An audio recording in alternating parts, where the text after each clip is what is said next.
lawmakers approved on third and final reading a measure reinstituting absolute divorce as one of the pathways for couples who want to dissolve their marriages. Divorce was legal in the country during the American and Japanese occupation. Now, the Philippines remains the only country aside from the Vatican where divorce has yet to be legalized. We just learned that the House has yet to send a copy of the approved bill to the Senate. To talk about that and more on efforts to legalize divorce in the Philippines, joining us today is Albay 1st District Representative Edcel Lagman, the principal author of House Bill 9349. Welcome to the program, Kong. Thank you, JC, for this opportunity to discuss this historic measure.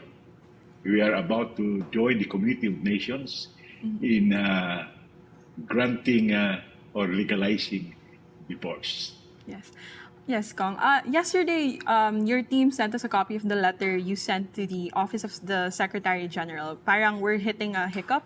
Have you heard back from the from SecGen's office regarding the delay in transmitting the bill to the Senate?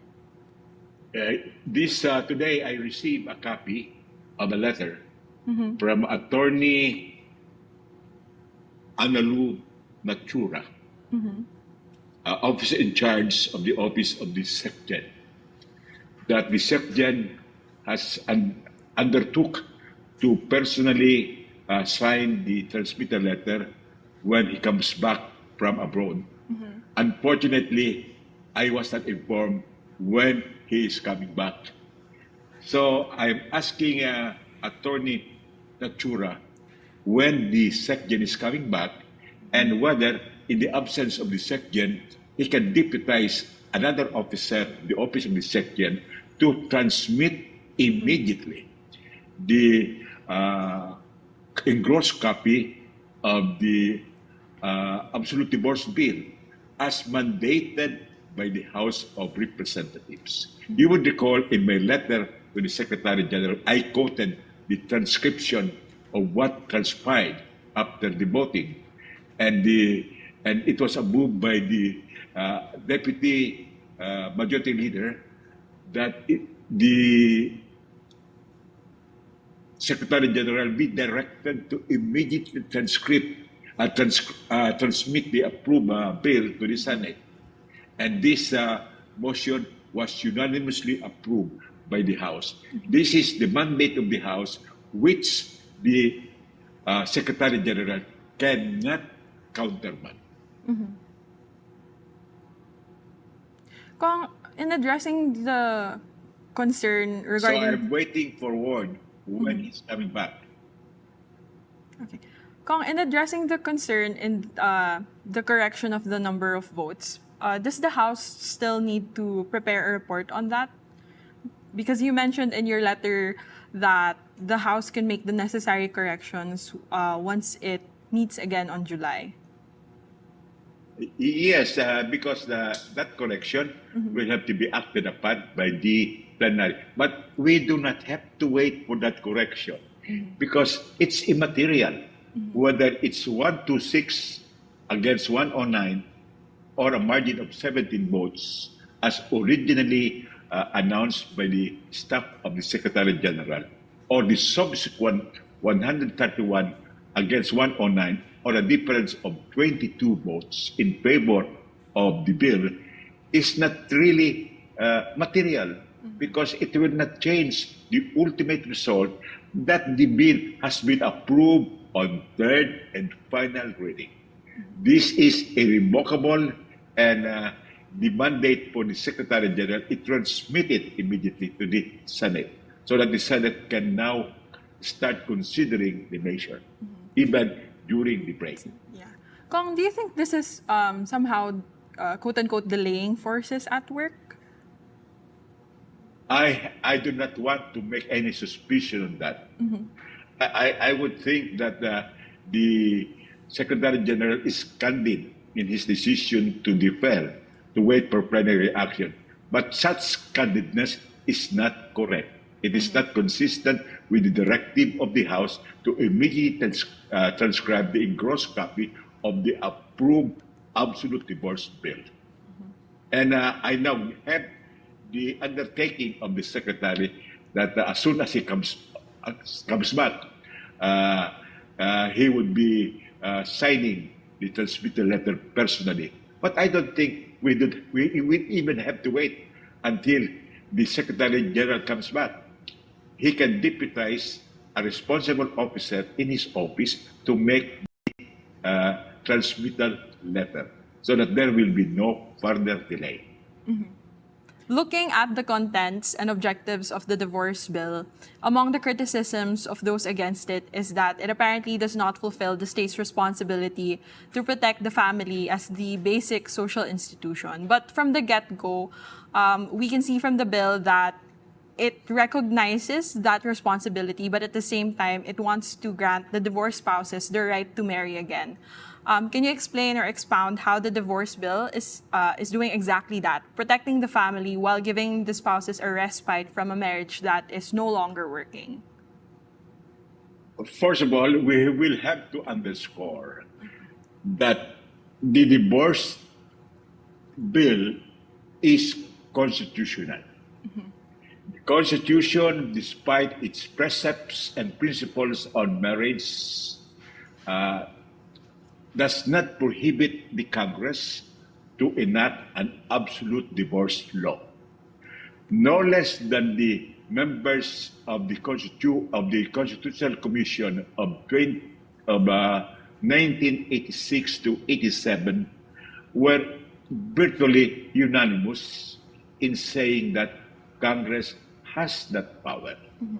And those members of the Constitutional Commission was led by no less than Father Bernas, acknowledging the right of Congress to legislate or enact an absolute divorce law. Now, despite granting the state the power to enact a divorce law, and despite the enactment of such divorce law in the Philippines, under the guiding principles of the bill, the state shall continue to respect that marriage is the foundation of the family. In other words, the state is mandated using state funds to continue seminars, conferences, and other activities to preserve marriage and inculcate on the spouses the obligation to make their marriage successful. However, because marriage is a human institution, it is subject to human frailty. As I have always said, they say that marriage is recognized in heaven, but some marriages unfortunately plummet into hell, and they are irretrievably lost.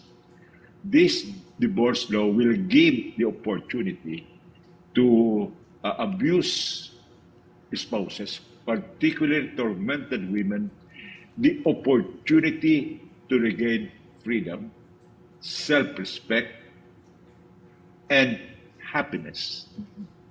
So we think this is both consistent with the Constitution, and it does not defy principles of the Church, because all other Catholic countries in the world, except the Philippines and the Vatican, have legalized divorce. In other words, this is a very strong statement that is not offensive to the teaching of the Church. Moreover, the Church itself has its own canonical dissolution of marriage, which they want to be recognized by the state. And in our bill, we have given recognition to divorces sanctified or made by the Church.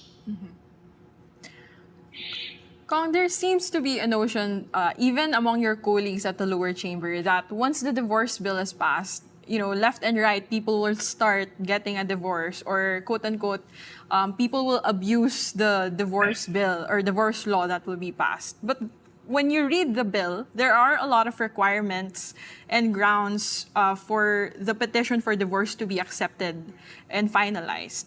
Can you walk us a little bit through it? Well, first, the statistics worldwide that a divorce law will not open the floodgate to separation and divorces. That is an empirical study or studies. Number two, this divorce bill is only an option to petitioners. They could have the option under the family code of dissolution of marriage, annulment of marriage, or legal separation, or they can have a divorce proceeding which is more comprehensive, expeditious, and affordable. Number two, the divorce bill is not for everybody in the Philippines. In the Philippines, the majority of married couples are loving and have enduring relationships. They do not need a divorce law. Who would need the divorce law? These are the couples who are married in a long-dead marriage. According to the Supreme Court in Te versus Te, the dissolution of a marriage is a merciful interment of a long-dead marriage. So, and also we have strict processes. The divorce proceeding will undergo a judicial scrutiny. A collusion or moro-moro between the spouses is prohibited and punishable because the state prosecutor is empowered to check whether there is such a collusion or not. And we are not allowing the divorces in the other countries like the no consent or no fault divorce, or what is known as the notarial divorce in Latin America, where you just go before a notary and say that you want to be divorced, and that's it, or an email divorce. And all other quickie divorces are prohibited. Yeah. So these grounds are strictly to be judicially submitted for scrutiny, and there should be evidence to prove such causes. Kong, in mentioning that divorce would be a cheaper option for couples, can you walk us through or can you explain what are court-assisted petitioners? Court-assisted petitioners are those petitioners who could not afford because they do not have a total property, whether personal or real or both, amounting to more than 2,500,000 pesos. If they qualify, then the court will give them a de officio attorney free. They will be given the assistance of psychiatrists and psychologists as may be determined by the court, and they are exempted from paying judicial costs and judicial fees. And not only them, but even their children can be given such assistance. Now, it is expeditious because the judge is mandated to decide the case within 1 year only after the expiration of the 60-day cooling-off period. Compared to the annulment and legal separation process now, which would take decades and almost 500 or more, 500,000 pesos or more. Yeah. But we are not removing the option of annulment and legal separation. We are giving an additional option. And there should be an understanding between the difference of annulment and divorce. In annulment, there is avoidable marriage which can be ratified into validity by action or inaction of the parties. And also, in annulment of marriages, the causes should be before or contemporaneous with the celebration of the marriage. However, in annulment, there is a legal marriage. However, it has deteriorated into a toxic and destructive relationship where the state should be able to give rescue to couples and children on fire. Another is most of the causes for divorce are causes subsequent or after the celebration of the marriage during cohabitation.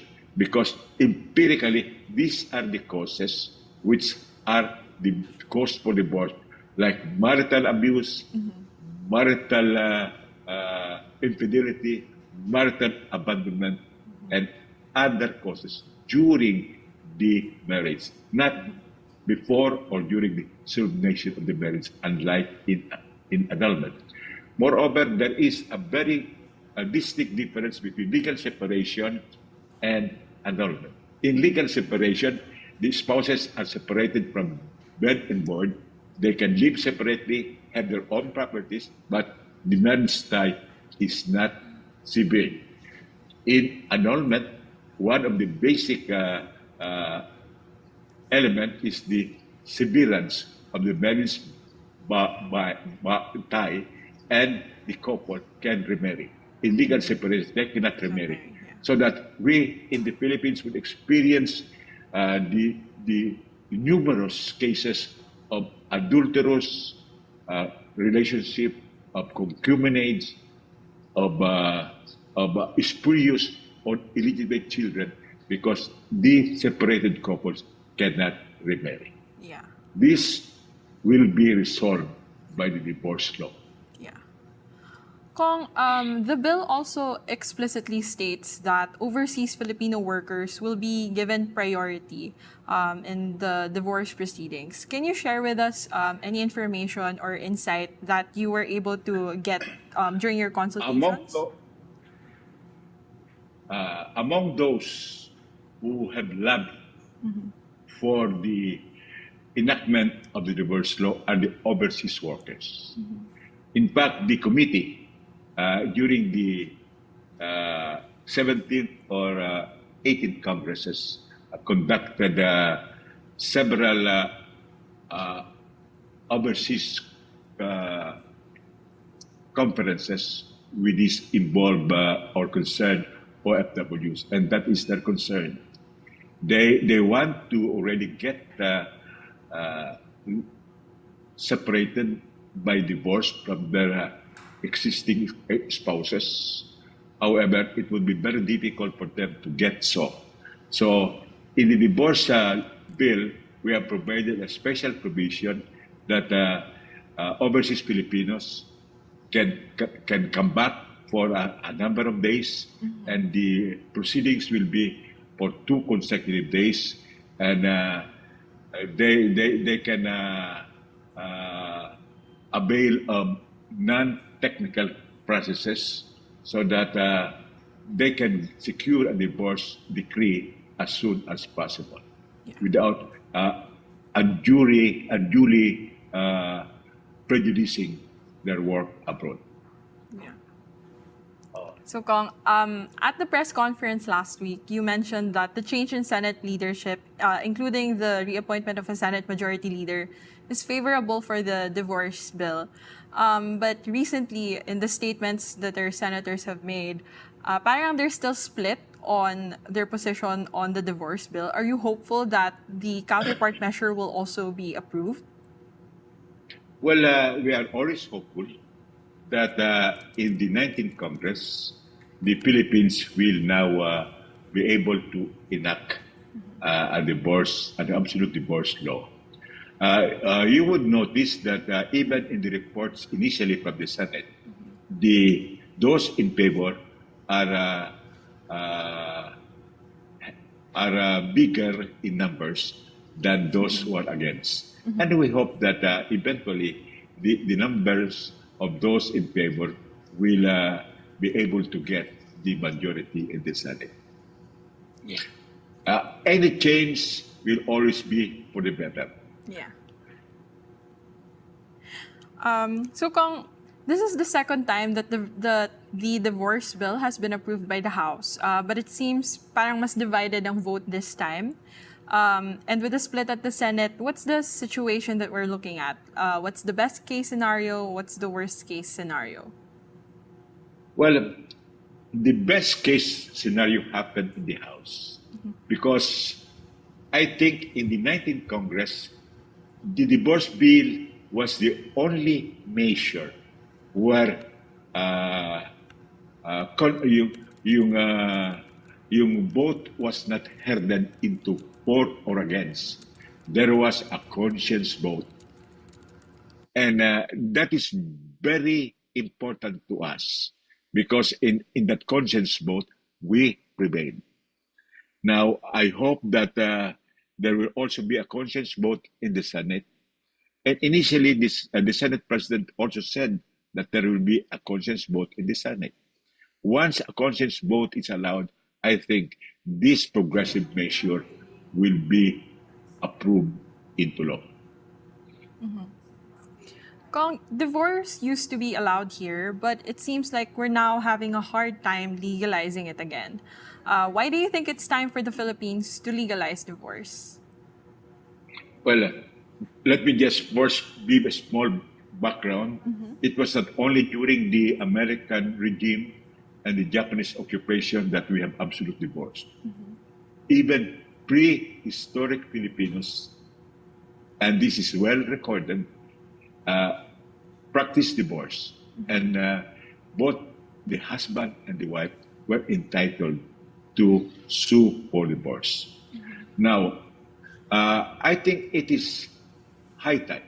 As a matter of fact, I think we are much delayed in adopting this progressive measure because we all know that not all marriages succeed. And those who do not succeed, the spouses as well as their children are exposed to the perils of marital conflict. The studies would show that even the children would benefit from the divorce of their parents because they will stop to being exposed to these marital clashes and conflicts. And that also the court will decree their care and custody. And this is also what will happen once divorce is legalized in the Philippines. The children will be given the utmost care and custody which they would need and which they do not enjoy now under the conflict of their parents without any divorce in sight. Okay. Kong, that's all the questions that I have. If there's anything you'd like to add or if there's anything that we weren't able to discuss, you may add them now. Well, let me also underscore that the divorce bill is a secular issue. It is not a religious issue because we are a secular state.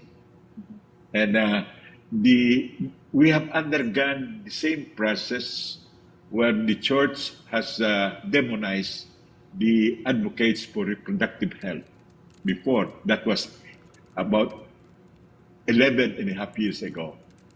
And we won that war. And I think this is the same situation now, but we are more fortunate that the church is not as vociferous as before because they know that they have their own canonical dissolution of marriage, which is akin in so many terms with divorce because it is also a termination of a marriage. So we hope that the church will be more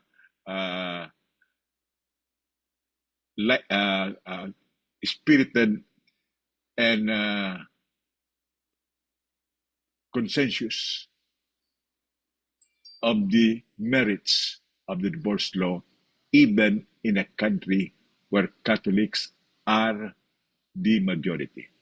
And even in surveys, in a country where the dominant religion is the Roman Catholic religion, the surveys will show that more respondents are in favor of a divorce law. And a latest survey said that the voters would support legislators who advocate for absolute divorce. All right, that's it for this episode. That was Congressman Edcel Lagman joining us all the way from Albay. The conversation doesn't end there, though. Feel free to share with us your thoughts, reactions on the Rappler Communities app. Join me at the Philippine Politics chat room, and I'll see you next time.